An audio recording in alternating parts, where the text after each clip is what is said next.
Samantala, bilyong-bilyong dolyar na halaga ng investments ang naiuwi ni Pangulong Rodrigo Duterte mula sa kanyang matagumpay na biyahe sa Brunei at China.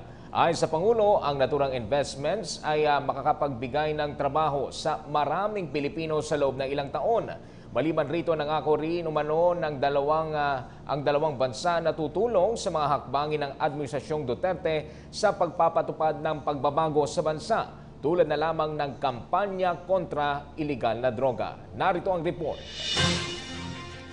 Ibinida ni Pangulong Rodrigo Duterte ang bilyong dolyar na halaga ng investment na kanyang nakuha sa 4 na araw na state visit sa China.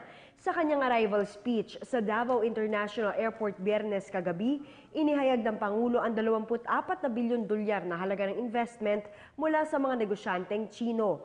Bukod pa rito ang 13 bagong kasunduan ng Pilipinas at China na karamihay pang ekonomiko. Ayon sa Pangulo, makapagbibigay ang mga ito ng 2 milyon trabaho sa mga Pilipino sa loob ng 5 taon.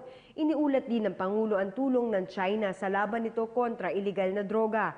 Sinabi ng Pangulo na nangako ang China na magbibigay ito ng suporta sa pagpapatayo ng mga dagdag na rehabilitation center.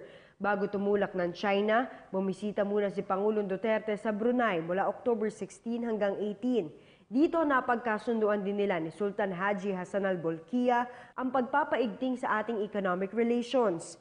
Sabi ng Pangulo, nagkasundo sila na palakasin ang paggawa at pag-export ng halal certified products sa Mindanao at Brunei. Maliban dito, sinabi ng Pangulo na magkakaisa ang dalawa sa paglaban sa droga at iba pang transnational crimes. Ginamit na rin umano niya ang pagkakataon para personal na magpasalamat sa Sultanato ng Brunei sa patuloy na suporta nito sa ating isinusulong na pangmatagalang kapayapaan.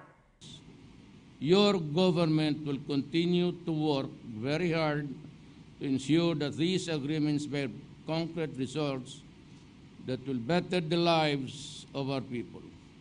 Para sa PTV News, Ria Fernandez, Davao City.